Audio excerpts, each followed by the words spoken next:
आहुरी गुरुतर है टाउन बस समस्या। एते लोकों पई सहर रे बे चालुची मात्र 54टी बस, सेथिमध्यरु अति पुराना बस रो संख्या 45। कला धुआं रे आपण अस्तव्यस्त हुंतु अथवा केउटी खुंच लगी लुगापटा चिरी जाऊ, टाउन बस रे नगले उपाय बा कोन?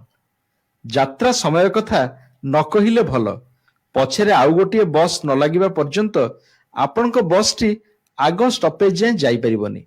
बसी बसी आपण खाली घर घर शब्द को सुनी पारंती।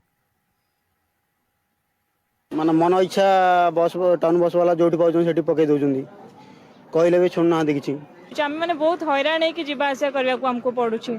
आउ झियो मान को तो छाड़, टाउन बस रे चढ़िबा माने बहुत काठिकर पाठ। बहुत जाम भी होची, एते गरम रे एते तो समय रखुचंती, एते जाम होची, लोक माने सफोकेटेड जाउचंती बस रे जीवा आसा कला। बस गुडर क्वालिटी अति पुअर, जहा द्वारा कि सेमाने जनसाधारण को भल सर्विस दे पारलेनी। द्वितीय कथा आमे सेमान को चेष्टा कले तुमे नुआ बस पका, नुआ बस पकेलेनी, सर्विस मध्य लोक जनसाधारण इच्छा अनुसार दे पारलेनी।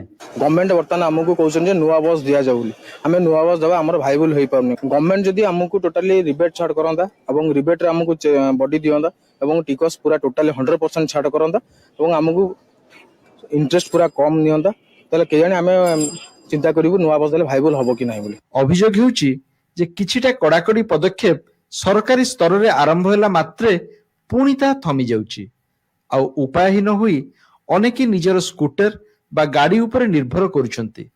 तेबे निजर साधन नथिबा बहु संख्यक साधारण लोके सहर भितरे दैनंदिन यातायात पई नाही नथिबा हिनस्ता भोगुथिया बेले भाबुछंती एई अवस्था केते दिन लागि रहिबो आम राजधानी सहर रे।